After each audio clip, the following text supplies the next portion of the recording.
고린도에 이르러 아굴라라는 본도에서 난 유대인 한 사람을 만나니 글라우디오가 모든 유대인을 명하여 로마에서 떠나라 하므로 그가 그 안에 브리스길라와 함께 이달리아로부터 새로 온지라 바울이 그들에게 감해 생업이 같으므로 함께 살며 일을 하니 그 생업은 천막을 만드는 것이니라. 안식일마다 바울이 회당에서 강론하고 유대인과 헬라인을 권면하니라. 아멘.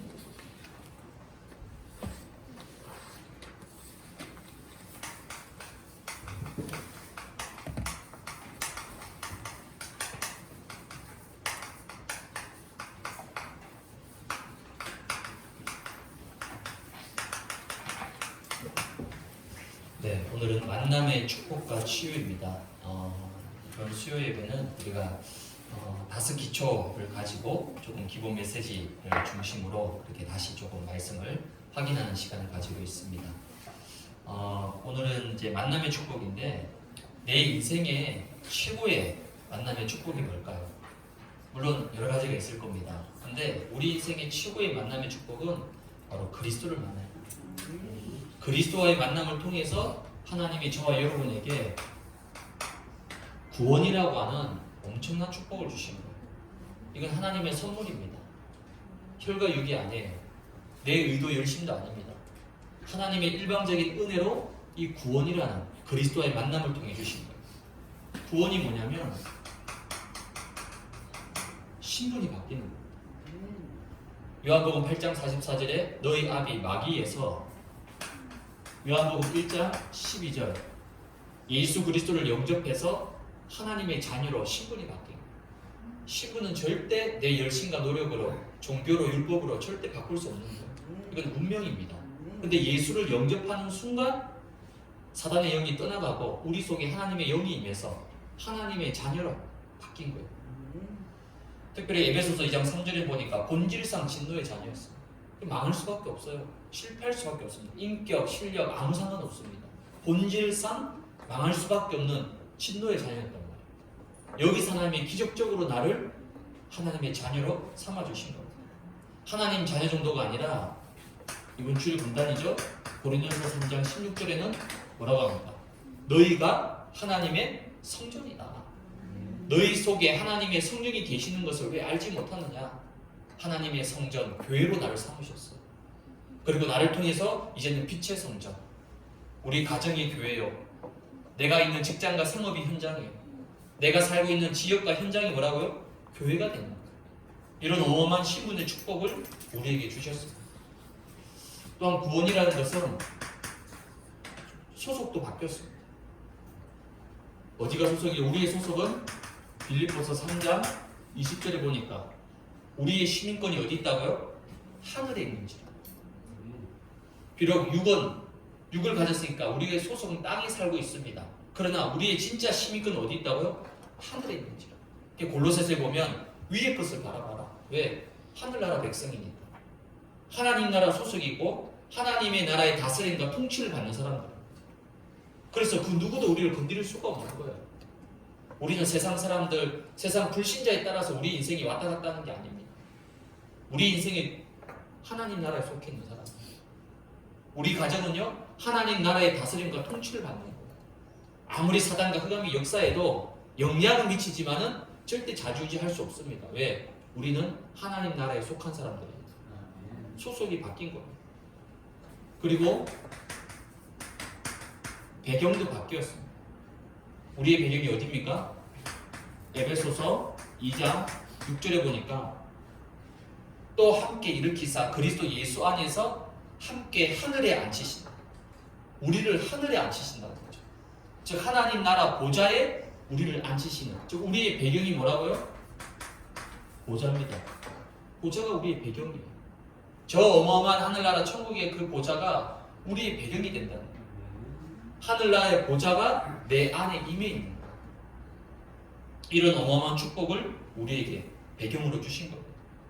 그리고 구원이라는 것은 주인도 바뀌는 거예요. 갈라디아서 2장 20절에 내가 그리스도와 함께 십자가에 못 박혀 죽었다. 이제 내가 사는 것이 아니고 내 안에 그리스도가 사시는 거예요. 예수 믿기 전에는 무엇이 주인 되셨습니까? 대부분 창세기 3장 내가 주인이에요. 내가 하나님입니다. 그렇게 살아왔어요. 우리가. 그러다 보니까 우리 인생의 모든 것이 뭡니까? 오직 보이는 것, 육신적인 것, 돈, 물질, 이게 전부 다였다니까요. 이것만 바라보고 쫓아온 겁니다. 왜? 하나님이 없으니까. 그래서 그 인생의 결론은 뭐죠? 마지막은 뭡니까? 창세기 11장 바벨탑 다 무너지는 거예요. 더 비참한 거, 나이가 들어가지고 다 무너집니다. 뭐 육신, 질병, 할뿐 모든 인생 전체 후대까지 다 무너져 버립니다. 바벨탑 인생이에요. 근데 이제는 뭡니까? 그리스도와 함께 십자가에 못 박혀 죽었다는 거죠. 나의 창세기 3장, 6장, 11장은 이제 십자가에 못 박았다는 거예요. 이제 내 안에 그리스도가 사시는 주인이 완전히 바뀐 겁니다. 그게 구원이에요. 그래서 구원은 바로 해방입니다. 요한복음 8장 32절에 보니까 진리를 알지니 진리가 너희를 자유케 한다. 우리를 자유케 하는 거는요, 다른 게 아니에요. 돈이 많으면 자유할 것 같습니까? 돈이 안 많아봐서 잘 모르겠지만 보니까 이제 간접 체험이라는 게 있잖아요. 돈 많은 사람들 자세히 보니까요, 절대 자유하지 않더라고요. 얼마나 매여 있는지 막 돈을 벌벌 떠는 거예요. 우리가 없는 사람들만 팍팍 쓰는데 있는 사람들은 더 벌벌 떱니다. 이거 좀 쓰면 어떻게 될까?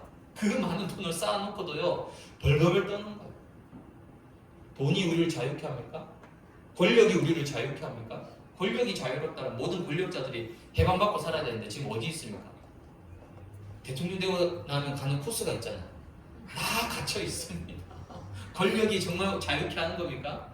아니면 지식이 뭔가 자유케 합니까? 아니에요. 예수가 그리스도라는 이 참 진리만이 우리를 자유케 합니다. 그래서 여러분 그리스도를 안다, 그리스도로 결론 났다, 그리스도로 답을 내렸다. 이제는 그 어떤 것을 매이면 안 돼요. 묶이면 안 됩니다. 가난할 수 있죠. 가난할 수 있지만 가난에 묶이면 안 돼요. 아플 수 있습니다, 몸이. 왜? 생로병사잖아요. 아플 수 있지만 그 아픔, 질병에 묶여버리면 안 된다는 거예요. 그 어떤 것도 우리를 얽매이거나 묶을 수 없습니다. 왜? 그리스도께서 다 이루셨기 때문에. 다 이루신 그리스도가 내 안에 함께 하시기 때문에 그 어떤 것도 나를 묶을 수 없고 매일 수 없다는 거예요. 그리스도가 모든 것을 자유케 했다. 해방입니다. 모든 운명사주 팔자에서, 모든 재앙과 지역 권세에서, 사탄의 권세에서 완전히 해방받고 빠져나왔습니다. 이 어마어마한 구원의 축복을 그리스도와의 만남을 통해서 우리에게 주신 겁니다. 이게 친구의 만남이죠. 그래서 오늘은 만남의 축복과 치유입니다. 그러면 저와 여러분들이 어떤 만남의 축복을 우리가 받았는가, 또 받아야 되는가, 누구를 만나느냐에 따라서 인생이 영향을 받습니다. 결정이 되는 거예요. 그 정도로 만남이 중요합니다. 그래서 그 사람의 주변 사람들을 보면, 그렇죠? 그 사람이 만나는 친구들, 또 자주 보는 사람들을 보면 그 사람을 어느 정도 알 수 있다라고 말할 정도로, 그 정도로 만남이 중요합니다. 그럼 가장 중요한 근본의 만남이 있습니다. 근본의 만남이 뭘까요? 가장 중요한 근본의 만남, 그건 바로 하나님과의 만남이죠. 하나님과의 만남이라는 것은 어느 날 내 인생 가운데 복음을 알게 되고 그리스도를 깨닫게 됐습니다. 구원을 받았어요. 이게 바로 뭡니까? 하나님과의 만남이에요. 이건 나의 선택이 아닙니다. 내가 하나님을 믿는다, 맞는 말이지만 틀린 말입니다. 내가 하나님을 선택한 게 아니고, 내가 기독교를 선택한 게 아니고, 하나님이 나를 선택하신 거예요. 하나님의 일방적인 선택입니다. 그래서 로마서 5장 8절에 보니까 우리가 아직 죄인 되었을 때, 우리가 죄인 되어 있을 때, 그때 하나님께서 우리를 선택하시고 우리에 대한 자기의 사랑을 확증하셨다. 이사야 43장 1절에도 보니까 내가 너를 구속하였고 내가 너를 지명하여 불렀나니 너는 내 것이다. 내가 너를 구속했고 내가 너를 지명했고 내가 너를 선택했다는 거예요. 하나님이 나를 선택하시고, 이게 하나님과의 절대적인 만남인 거죠. 두 번째는 뭡니까? 교회와의 만남이 있습니다. 이 땅에 수많은 교회가 있지 않습니까? 근데 하나님이 복음 가진 반석교회의 만남을 주셨어요. 얼마나 큰 축복입니까? 그리고 복음 가진 목회자와의 만남, 또 많은 성도들이 있지만 복음 가진 성도들과의 만남, 이게 어마어마한 만남의 축복 아니겠습니까? 근본의 축복입니다. 그리고 세 번째는 세상에서 주신 또 만남의 축복이 있죠. 부모님과의 만남. 이건 내 선택이 아니에요. 난 저 부모님 밑에서 태어나고 싶어. 그런 사람은 아무도 없어요. 그렇죠? 태어나고 보니까 그 부모님, 그 가정에 태어난 거예요. 그건 하나님 절대 주권입니다. 부모님과의 만남, 스승과의 만남, 친구들과의 만남, 이것 또한 세상에서 하나님이 주시는 근본의 만남의 축복들입니다. 이 근본의 만남 축복 속에서 우리가 꼭 붙잡아야 될 게 뭐냐면요, 하나님이 나를 복의 근원으로 삼으셨다는 거예요. 즉 이게 뭐냐면 바로 나의 정체성이라는 겁니다. 복의 근원. 창세기 12장 2절에 하나님은 아브라함을 딱 불러서 뭐라고 얘기합니까? 너는 복이 될지어다. 아브라함은 복이 될 수 있는 존재가 아니잖아요. 불신자 가운데 태어나서 우상 숭배하는 집안에, 우상 숭배하는 동네에서 평생 우상 섬기며 살았습니다. 그런 아브라함의 인생이 뭐가 복입니까? 근데 하나님은 아브라함을 무조건 선택하신 거예요. 예수를 3대째 4대째 믿고 부모님이 거의 다 장로님이고 친척들이 선교사고 목사고, 그러면 이해가 되잖아요. 아브라함은 완전 반대입니다. 생 불신자예요. 그런 아브라함을 하나님이 선택하셔가지고 너는 복이다, 복이 될 것이다, 복의 근원이라고 보십니다. 에베소서 5장 8절에는 보니까 아예 우리를 보고 뭐라 하냐면 너희는 빛의 자녀다. 마태복음 5장 14절에도 너희는 세상의 빛이다. 그리고 베드로전서 2장 9절에 보니까 왕 같은 제사장이다. 어마어마한 축복, 바로 내가 복의 근원이라는. 그래서 우리가 보통 만남 그러면 여러분 주로 어떻게 합니까? 만남 그러면 상대방에 대해서 집중하죠. 내가 만나는 이 사람이 어떤 사람이고 어떤 존재고 어떤 실력, 어떤 능력, 하여튼 상대방에 대해서 굉장히 집중합니다. 근데 더 중요한 건 뭐냐면요, 내가 누구인가가 더 중요해요. 내가 어떤 존재이고 내가 어떤 사람이냐에 따라서 만남이 달라진다. 아무리 이상한 사람을 만나더라도 내가 축복의 사람이고 언약의 사람이고 복의 근원이라면 그 어떤 사람을 만나도 상관이 없어요. 왜? 내가 복의 근원이니까, 내가 복 덩어리니까. 근데 이 축복을 모르면요, 자꾸만 화살을 상대방에 돌립니다. 아, 이 사람이 이렇고 저 사람이 저렇고. 아닙니다. 내가 바로 뭐라고요? 복의 근원. 내가 뭐라고요? 빛의 자녀. 내가 뭐라고요? 왕 같은 제사장. 내 인생 자체가, 나라는 사람 자체가 바로 복의 근원이다. 이 정체성을 여러분 굳게 붙잡으셔야 됩니다. 그래야만 이 세 번째 뭐가 달라지냐면 나의 만남이 달라지게 됩니다. 결국 사람을 통해서 모든 것이 옵니다. 성경에 보면 만남의 축복이 많죠. 다윗과 요나단. 사실은 친구가 될 수가 없어요. 요나단이 누굽니까? 사울의 아들이잖아요. 다윗의 입장에서는 자기를 죽이려고 하는 원수의 아들이잖아요. 그리고 솔직히 따지면 이스라엘의 다음 왕 후보는 누굽니까? 사울의 아들 요나단이잖아. 2인자잖아. 근데 이 요나단은 자기보다 훨씬 지금 앞서가는 다윗을 과감하게 친구로 삼았어. 이런 만남은 도대체 있을 수가 없는 만남입니다. 그리고 바울과 브리스가 부부의 만남, 오늘 이제 사도행전 18장 본문에 나오죠. 그럼 도대체 어떤 만남이 정말 축복된 만남인가? 언약적 만남이 돼야 됩니다. 영적인 만남이 돼야 됩니다. 육적인 만남은 뭐 나랑 뭐죠? 기호가 통하고 취미가 통하고 코드가 통하고 취미가 맞고 뭐 그러면 육적인 만남이 됩니다. 근데 그 육적인 만남은 절대 영원히 지속되지 않습니다. 하나님이 정말 축복하시는 만남 뭐죠? 언약이 통하는 언약적 만남이 돼야 됩니다. 그래서 중요한 건 뭡니까? 나의 영적 상태가 중요한 거예요. 나의 믿음의 상태가 중요한 겁니다. 내가 어떤 영적 상태 속에 있을 때 사람을 만났냐 따라서 그게 달라지게 됩니다. 근데 우리는 주로 어떻게 하냐면 자꾸 상대방의 핑계를 댑니다. 이 사람이 이렇고 저 사람이 이렇고. 응답 못 받는 사람을 제가 만나서 얘기해보면요, 늘 남 핑계합니다. 목사님, 제가 이 남편을 만나가지고 내 인생이 꼬였고 내 인생이 이 모양 이 꼴이고 전부 다 남 핑계. 부모님을 잘못 만나서, 친구를 잘못 만나서, 선생님을 잘못 만나서, 교회를 잘못 만나서, 누굴 잘못 만나서 전부 다 탓. 그렇지 않습니까? 내가 복음의 사람이면 되는 거예요. 내가 복음의 사람이면 어떤 사람을 만나도 그렇죠? 나에게 전혀 문제되지 않아요. 오히려 그게 발판이 될 수가 있습니다. 내가 복의 근원이요, 내가 언약의 사람이요, 내가 복음의 사람이기 때문에 나를 만나는 사람에게 축복과 응답이 될 정도로 그렇게 하나님이 바꾸시는 거예요. 그래서 좋은 사람을 만나는 것도 당연히 필요하지만 내가 복의 근원이기 때문에 나를 만나는 사람이 축복을 받고 응답을 받도록 하나님은 그렇게 하십니다. 그럼 하나님은 이 사람에게 뭐 하시죠? 제자와 일꾼을 붙여주시는 거, 사람을 계속 붙여주십니다. 왜? 내가 복의 근원이니까. 내가 어떤 사람을 만나 그 사람을 복음으로 살려내니까 하나님은 계속 사람을 붙여주시는 거예요. 그래서 하나님이 누구를 보내줄까? 그럼 궁금하시죠? 우리 임마누엘 단석교회 하나님이 누구를 보내주실까?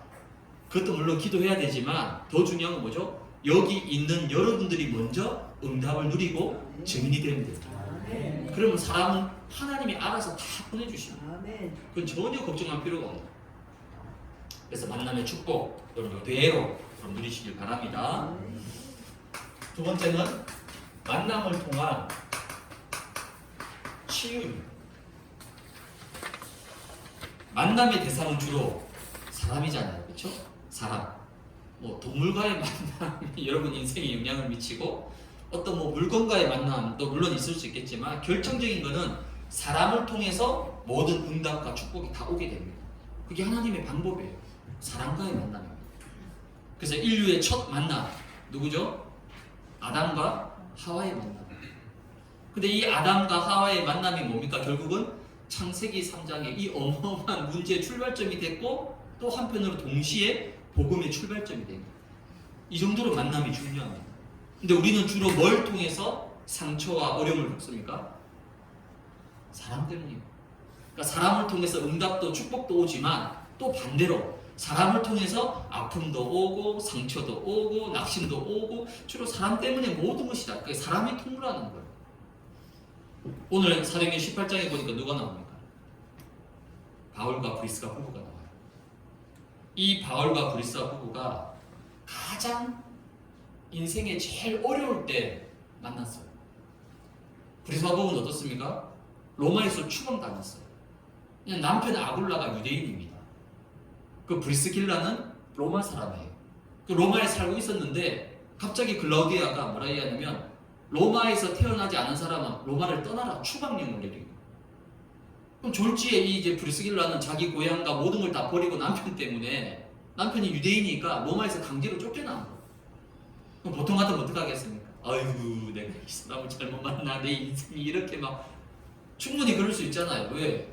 아니 남편 때문에 갑자기 하루아침에 생 거지가 돼가지고 쫓겨나왔다니까 추방당했다니까. 그렇게 해서 온 곳이 어디냐면 오늘 사도행전 18장의 고린도입니다.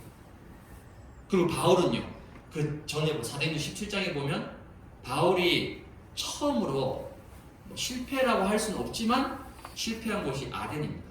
에덴에서 전도 실패했어요. 그 철학의 도시거든요. 거기서 쉽게 말하면 이제 변론하고 막 이렇게 하다 보니까 열매가 하나도 없는 거예요. 그 정도의 실패했던 현장을 뒤로 하고 바울도 온 곳이 어디냐면 고린도예요. 이 두 팀이 만난 거예요. 고린도에서. 근데 하나님은 이 사도행전 18장에 바울과 브리스가 부부의 만남을 인생 최고의 만남으로 축복하신 거예요. 그게 만남을 통한 치유입니다. 그래서 만남은 결국 사람입니다. 사람이 중요해요. 여러분 혹시 우리 어른 세대는 잘 알 겁니다. 신창원 아시죠? 뭐 뉴스에 막 나오고 아마 여러분 그때 나왔던 아마 사람일 건데 이 탈옥수잖아요. 깜빵이고 화장실에 세창살을 절단하고 교도소를 탈출했어요. 지금 같으면 있을 수 없는 일인데 그때는 그게 가능했나 보다. 그러니까 2년 동안 막 전국을 돌아다녔는데 잡지를 못한 거예요. 그러다가 드디어 2년 만에 이 신창원이가 이제 근거가 됐어요.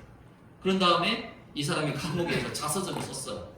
한 900일 동안 이제 도망 다녔던 일들을 자서전을 썼는데 거기 보면요 어릴 때 엄마가 죽었어요. 어릴 때 이 신창원이가 아주 어릴 때 그러면서 아버지 밑에서 자랐는데 이 아버지가 굉장히 엄격한 사람.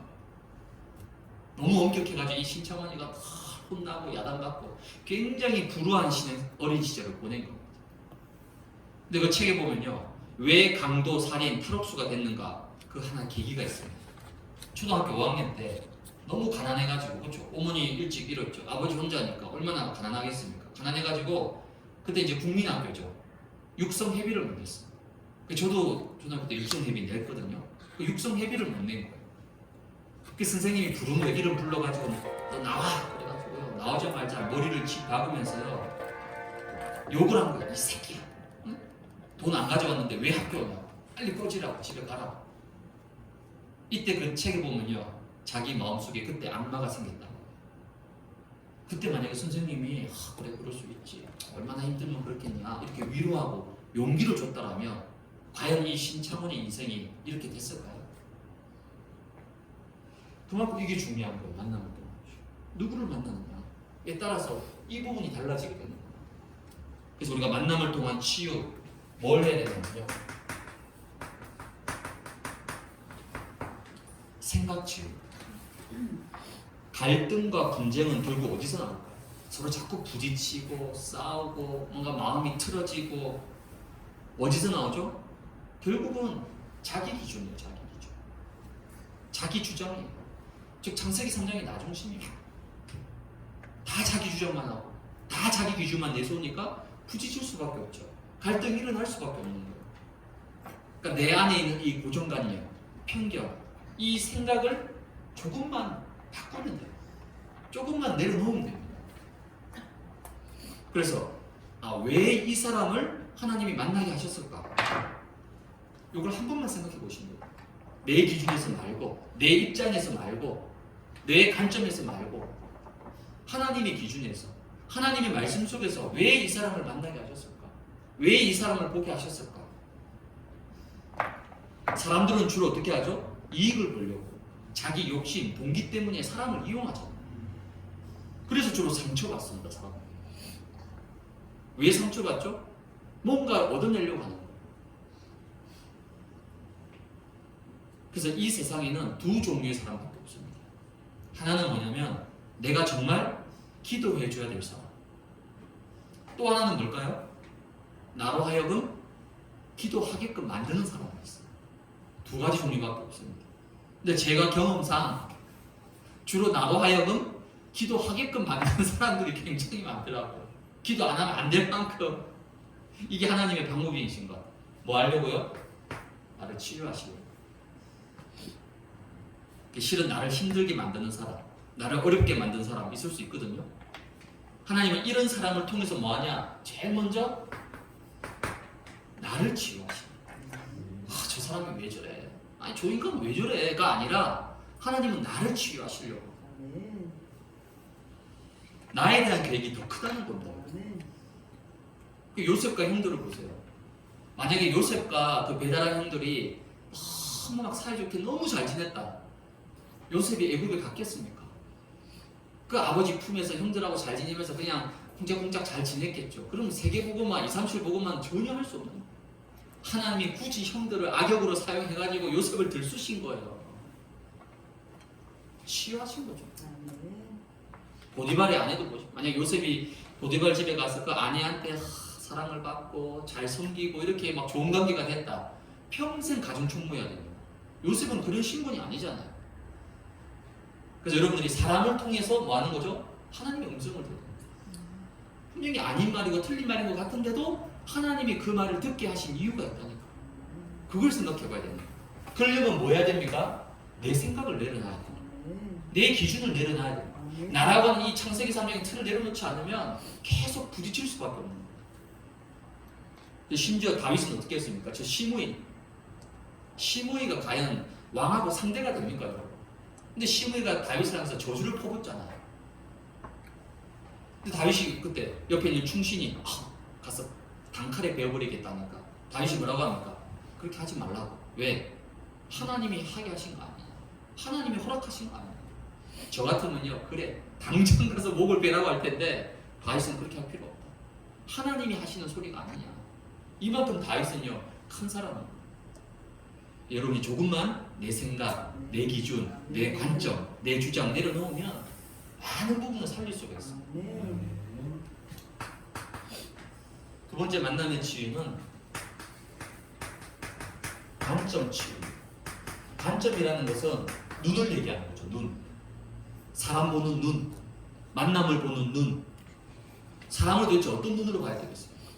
여러분 가족, 그러니까 아예 생판 모르는 사람은 볼 수 있는데 가까운 사람일수록 이 보는 눈이 어렵습니다.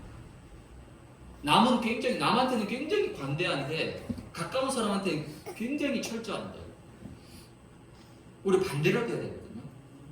그래서 모든 관점을 근본의 관점으로. 근본의 관점이 뭡니까? 창세기 3장의 눈으로 봐야 되는 거예요. 이 사람이 왜 이래가 아니라 그럴 수밖에 없는 창세기 3장의 눈으로 보면 이해가 되는 거야. 아, 그래, 저 사람이 하는 게 아니라 저 사람 속에 있는 흑암이 하는 거야. 그러면 이제 싸움이 달라집니다. 이걸 모르면요 계속 육적 싸움이에요. 혈과 육과 싸워야 됩니다. 그건 절대 살릴 수 없는 싸움입니다.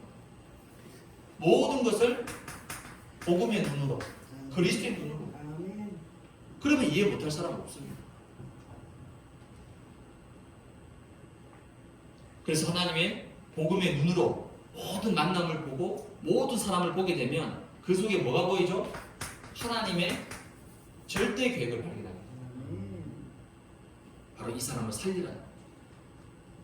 그래서 디모데전서 2장 4절에 보니까 하나님은 모든 사람이 구원을 받고 진리를 알기를 원하신다. 그게 사람에 대한 하나님의 근본 계획입니다. 그 어떤 사람이라도 하나님은 구원받겠구나. 아무리 원수라도, 아무리 죽일 놈이라도, 나한테 엄청난 피해와 상처를 준 사람이라 할지라도 하나님은요 나를 통해 그 사람을 구원하고 살리기를 원하신다. 이런 눈으로, 이게 복음의 눈으로 가능하지. 만약에 내 상식과 내 기준으로 보면요 죽일 놈, 나쁠 놈, 평생 욕해야 되는 놈, 그렇게밖에 되지 않는 거예요. 모든 사람, 모든 만남을 복음의 눈으로 보고 있습니다. 그러면 여러분이 만남을 통해서 뭐 할 수 있냐면요 이제 살리는 자가 될 수 있습니다. 살리는 자. 살리는 자가 된다는 말은 무슨 말입니까? 모든 사람을 수용해야 돼요. 근데 이게 참 어려워요. 그렇죠? 수용한다는 게 굉장히 어렵습니다.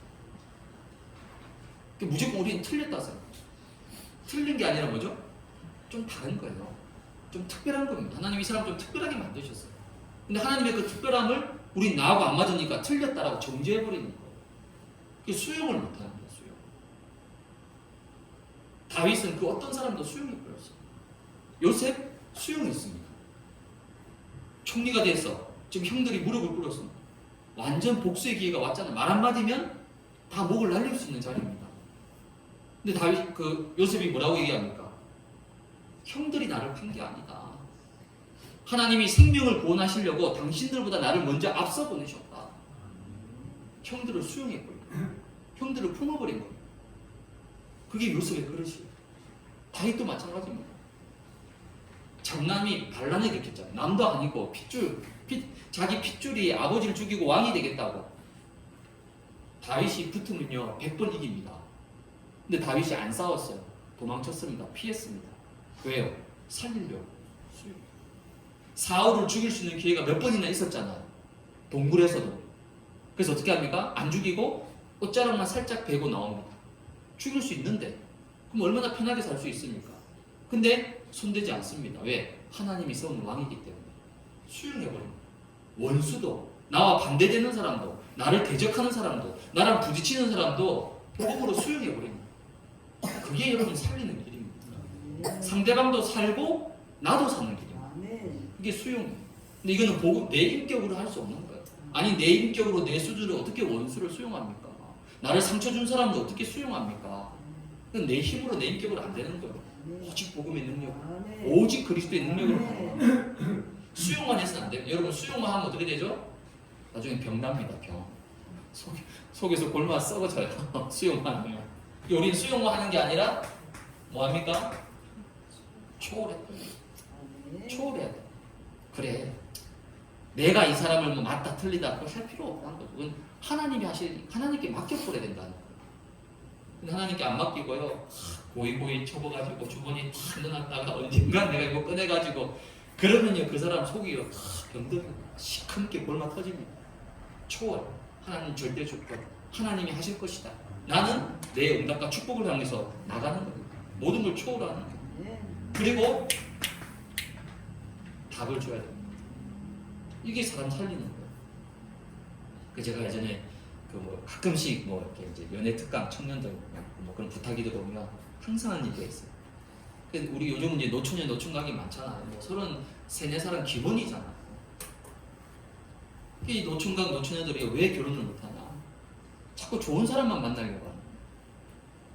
그래서 내가 좋은 사람 만나려고 하지 말고 네가 먼저 좋은 사람이 되라고 해요.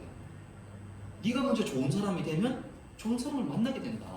아니 니는 좋은 사람 아니면서 눈은 높아가지고 좋은 사람 만나려고 하면 만나지겠냐. 네가 먼저 좋은 사람이 되라. 뭐 농담 반 진담 반 이제 그렇게. 즉 내가 응답의 사람이 되면 돼요. 그럼 하나님이 모든 만난 축복을 다 열어주십니다. 답이란 말은요 사도행전 3장 6절에 보면 내게 있는 것으로 너에게 준다. 나사렛 예수 그리스도 이름으로 일어나 걸어라. 베드로가 가진 거 그거 주는 거거든요. 여러분 누구를 만나든지 그 사람에게 답을 주고 생명을 주고 그게 증인입니다. 그래서 모든 만남을 통해서 살리는 만남이 돼야 된다. 이걸 보고 우리가 뭐라고 하죠? 팀사역이라고 합니다. 우리 5기초 중에서 지난주는 뭐였죠? 하나님이 내게 주신 응답과 축복 누리면 그게 다락방이라는 거예요. 즉 내가 응답받고 내가 은혜받고 내가 힘없고 내가 살면 그게 다락방이에요. 그럼 하나님이 자꾸 사람을 붙여주십니다. 그럼 만남을 통해서 뭐 하는 거죠? 또 사람을 살리는 거예요. 팀사역. 이게 우리 5기초 중에서 두 번째 팀사역의 축복입니다. 팀사역 물론 훈련도 받고 뭐 공부 훈련도 받아야 되지만은 그보다 더 중요한 거죠. 이 축복을 여러분 누리시는 거예요. 어떤 사람을 만나더라도 복음으로 살리는 거예요. 이런 축복 누리는 증인 되시기를 주님의 이름으로 축복을 드립니다. 그럼 결론입니다. 오늘 이제 만남이잖아요. 만남이 축복이면서도 치유가 되는 거예요. 그럼 만남은 뭐냐면 하나님이 주시는 가장 중요한 기회입니다. 첫 기회이면서도 마지막 기회이면서도 영원한 기회가 될 수 있어요. 이게 무슨 말이냐면요. 사도행전 8장 26절에서 39절에 보니까 누가 나옵니까? 빌립과 네시가 처음 만남이죠. 처음이자 마지막 만남. 왜 한 번밖에 못 보니까. 근데 그 만남이 어떻게 됩니까? 영원한 만남의 축복이 됐거든요. 빌립을 통해서 복음의 빛이 네시에게 비춰집니다. 그래서 이 네시가 복음을 정확히 깨닫고 심지어 세례까지 받고 나중에 아프리카로 돌아가서 아프리카 복음화에 굉장히 중요한 5천 종족 살리는 중요한 증인이 된 거예요. 평생의 응답이 된 거예요. 지금 저와 여러분들은 우리 간석교회는 캠프의 시간표 속에 있습니다. 캠프는 뭐냐면요 100% 하나님의 절대 주권입니다. 우리가 한다 안 한다 하고 싶다 하기 싫다 그게 아니에요. 하나님의 절대 주권입니다. 그러면서 캠프는 뭐죠? 특별 시간표랍니다. 저는 이번 캠프를 생각하면 생각할수록 이건 진짜 하나님의 은혜와 하나님의 인도하십니다. 나는 어떻게든 안 하려고 했거든요. 저를 생각하고 여러분을 생각했을 때 이건 안 하는 게 맞다 라고 생각했는데 하나님이 어쨌든 꾸역꾸역 하도록 그때 이제 지금 하나님이 진짜 우리를 인도하셨구나. 특별히 2025년도가 가기 전에 이제 얼마 안 남았잖아요. 2달밖에 안 남았거든요. 2025년도가 가기 전에 이렇게 중요한 시간표를 주셨다는 거예요. 역시 하나님 우리를 끝까지 응답받게 만들려고 절대 우리를 손해보게 만들지 않는다. 그러면서 우리 교회가 연약한 것 아시고 그러면서도 너무 중요한 교회인 걸 아시고 제 마음에 하나님이 박 목사야 네가 너무 애쓰고 수고하고 있는 거 아는데 내가 이번에 캠프하면서 함께하면서 도와줄게. 또 우리 중직자들 너무 애쓰고 수고하시잖아. 내가 이번에 캠프하면서 너희들을 도와주고 함께할게. 그런 마음이 자꾸만 드는 거예요. 그래서 이번 캠프의 시간표는 뭐냐면요. 내가 바로 주인공. 내가 주인공이에요. 제가 주인공이 아니고 또 뭐 캠프를 인도하는 뭐 강사 목사님이 주인공이 아니고 이번 캠프의 주인공은 여러분들이에요. 그래서 여러분이 구경꾼 되시면 안 돼요. 아 어떻게 하나 뭐 하는구나. 그게 아니라 주인공이 되셔야 돼요. 주역이 되라는 겁니다. 왜? 하나님이 나를 위해서 하나님이 다 기획하시고 준비하시고 모든 걸 다 예비해 놓으신 그게 캠프입니다. 심지어 어느 정도로 착각하느냐? 하나님이 나를 위해서 이번에 캠프로 강선우회가 캠프하게 하시고 나를 위해서 저 외부에서 목사님이 오고 사역자들이 와서 나를 도와주시려고 모든 걸 나를 위해서 준비하셨구나. 이 정도 착각하셔도 된다는 거예요. 그래서 캠프를 통해서 여러분 오늘 뭐죠? 만남이잖아요. 만남의 축복을 누려야 됩니다. 어떤 만남의 축복입니까? 첫 번째는 빛과의 만남. 내 인생 가운데 하나님이 주시는 창조의 빛, 생명의 빛, 그리스도의 빛, 재창조의 빛, 이 빛과의 만남인 거예요. 그걸 우리가 인생 캠프라고 합니다. 이 엄청난 빛이 가장 먼저 나에게, 내 속에, 내 안에 비춰지고 임하는 거예요. 그게 인생 캠프입니다. 물론 우리가 저 불신 현장, 뭐 네피림 현장, 무속 현장, 학교 현장 물론 기도하고 있습니다. 그렇죠? 근데 그보다 더 하나님이 원하시는 것은요. 내가 네 안에 빛을 비추길 원한다. 내가 네 속에 빛을 비추길 원한다. 내가 너의 인생을 캠프하길 원한다. 인생 캠프요. 이 빛과의 만남이라니까요. 이 빛이 비춰지면 어떻게 하죠? 반응이 일어나게 되어 있습니다. 여러분 약을 먹으면 반응이 일어나잖아요. 여러분 물에다가 이 탄산가루를 부으면 어떻게 되는지 압니까? 부글부글 막 거품이 막 끓어오릅니다. 반응이 일어나는 거예요. 불신앙의 반응이든 믿음의 반응이든 어쨌든 뭔가 꿈틀거리는 거는 정상입니다. 캠프인도가 좋습니다 이렇게 하는 것도 반응이고 또 반대로 뭐 굳이 뭐 캠프 왜 해야 됩니까? 이것도 반응이에요. 반응이 있는 건 감사한 겁니다. 제일 무서운 건 뭐죠? 반응이 없어. 해도 그만, 안 해도 그만. 그게 제일 무서운 건데 반응이 있다는 건 뭡니까? 뭔가 지금 빛이 들어갔다는 거예요. 빛이 들어가니까 뭔가 지금 일어나고 있는 거거든요. 사실 불신앙도 반응입니다, 여러분. 나 싫어. 이것도 반응이라니까요. 감사한 거 왜? 그래도 빛이 비춰졌구나. 하나님이 하시는 거거든요. 그래서 인생 캠프가 뭡니까? 사도행전 9장 1절에서 15절에 보니까 바울의 인생 캠프입니다. 사도행전 9장 3절에 보니까 하늘로부터 빛이 그를 둘러 비치는지라. 이 바울이 다메섹에 예수 믿는 사람을 잡아 죽이러 가는 공문을 들고 한참 달려가다가 다메섹 도상 한가운데서 하늘로부터 엄청난 강한 빛이 내리쬐는 거예요. 앞을 보지 못할 만큼 시력을 잃을 만큼 그 빛이 바울을 완전히 둘러 비췄다는 거예요. 뭡니까? 부활하신 그리스도를 만난 그 빛을 통해서. 그 결과 어떻게 됩니까? 15절에 보니까 이 사람은 내 이름을 이방인과 임금들과 이스라엘 자손들에게 전하기 위하여 택한 나의 그릇이다.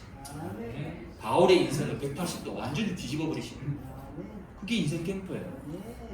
물론 우리가 바울같이 막 이렇게 드라마틱한 일이 뭐 벌어지는 건 특별한 특별 은총이니까 자주 있는 건 아니지만 꼭 이렇지 않다 하더라도 하나님이 내 인생 가운데 빛을 비추어서 내 인생을 치유하고 회복시키시고 내 안에 있는 모든 잘못된 각인뿌리 체제, 내 안에 있는 모든 불신앙, 그것도 근원적인 불신앙, 우리 가정에 있는 모든 고질적인 문제들, 이 모든 걸 하나님 뭐 하신다고요? 빛을 비추어서 살리고 치유하신다는 거예요. 그게 내 인생 캠프입니다.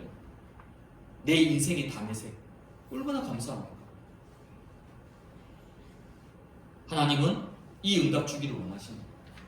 이번 노예 캠프도 여러분 빛과의 만남, 내 인생이 이 빛 가운데로 나아가는 최고의 인생 캠프 되기를 주님의 이름으로 축복을 드립니다. 두 번째 만남은 현장과의 만남입니다.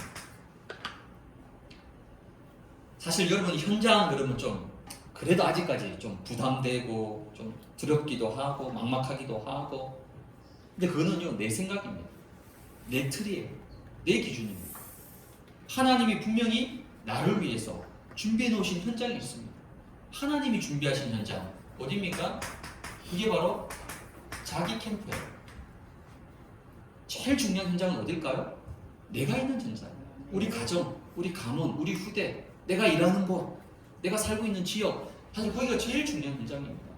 그럼 왜 이번에 우리가 내가 있는 곳하고 전혀 상관없이 뭐 저기 뭐 무속의 현장, 랩런트 학교 현장, 뭐 이런 교회 주변, 그 사실 나하고 직접적 관계 있는 건 아니거든요. 그건 뭐냐면 한번 보라는 거예요. 즉 현장을 보는 눈을 열어라. 눈을 열어서 진짜 내가 봐야 될 현장은 어디입니까? 내가 있는 현장. 내가 있는 현장이 제일 중요하구나. 내가 지금까지 내 현장, 제일 가까운 현장 놔두고 다른 데를 막 다닌 거예요. 물론 우리가 뭐 해외 선교도 가고 다른 지역에 캠프 할 수 있습니다. 근데 그건 어쩌다 한 번 하는 거지. 매일 가서 할 수 있습니까? 못해요. 내가 매일 있는 곳은 내가 있는 현장. 내가 있는 현장에 하나님은 최고의 계획을 가지고 있구나. 이 답만 내려도요, 자기 캠프가 시작됩니다. 그래서 이번 캠프를 통해서 하나님이 나를 위해서 예비하시고 준비해 놓으신 그런 축복의 현장을 찾고 발견할 수 있는, 즉 나의 현장, 나의 전도를 찾으신다는 거예요. 그게 바로 현장과의 만남입니다. 세 번째 만남은요, 하나님이 준비하신 3현장, 세 가지 현장, 특별히 이제 어디죠? 저 네피림 현장, 그리고 중요한 우리 랩런트 현장, 그리고 와 있는 다민족과 다문화 현장, 이 3현장의 치유, 이게 바로 교회 캠프입니다. 하나님이 이곳에 반석교회를 세우신 이유 분명히 있습니다. 그리고 나를 이 반석교회에 보내신 이유 분명히 있습니다. 이걸 여러분이 발견만 하고 언약만 잡고 기도만 하셔도 됩니다. 실제 뭐 네피림 현장에 못 가더라도, 실제 학교 랩런트 현장에 못 가더라도, 실제 다민족 다문화 현장에 못 가더라도 내가 이 언약만 붙잡고 기도만 하고 있어도 하나님은 거기에 빛을 비추어서 역사하신다. 그게 바로 교회 캠프입니다. 그래서 여러분들이 사도행전 1장 14절에 더불어 마음을 같이하여 오로지 기도에 힘쓰더라. 사도행전 2장 42절에는 사도의 가르침을 받아 서로 떡을 떼고 교제하면서 오로지 기도에 힘쓴다. 초대교회가 이것만 했습니다. 이것만 했는데 하나님이 어떻게 하셨죠? 3,000군데, 5,000군데 예루살렘을 중심으로 전 현장에 말씀 전도의 문을 여시고, 여러분이 교회를 놓고 기도하시는 하나님, 이번 노예 캠프를 통해서 사실 우리가 다 가야 되는 현장인데 우리가 다 갈 수가 없잖아요. 근데 하나님이 대신 외부에서 또 사람을 보내줘가지고 정말 우리가 살려야 될 현장들을 미리 한번 밟고 캠프하도록 얼마나 큰 축복입니다. 그래서 이번 캠프를 통해서 우리 반석교회가 정말 현장을 살릴 수 있는, 지속할 수 있는 문들이 열리는 그런 교회 캠프 응답을 받을 수 있도록 여러분 기도하시면 됩니다. 이 세 가지는 뭐냐면요, 전부 다 기도 제목입니다. 그럼 이 말씀 속에서 여러분이 그럼 내가 받을 응답은 뭡니까? 우리 가정이 받을 응답은 뭡니까? 내 자녀와 후대가 받을 응답은 뭡니까? 내 생업과 내 직장이 받을 응답은 뭡니까? 그걸 찾아내는 거예요. 그건 여러분이 해야 돼요. 그건 여러분의 몫이에요. 지금부터 여러분들이 이 말씀을 쭉 묵상하고 기도하면서 이 속에서 하나님이 나와 우리 가정에 주시는, 내 업의 현장에 주시는 기도 제목만 딱 잡으시면 돼요. 그거 놓고 여러분이 있는 곳에서 함께 이 캠프의 흐름을 타면서 인도 받으십니다. 그래서 이번 캠프가 정말 만남의 축복, 내 인생의 최고의 만남의 축복, 그러면서 최고의 또 치유가 되는, 응답을 누리는 시간표로 승리하시기를 주님의 이름으로 축복을 드립니다. 네, 그래도 우리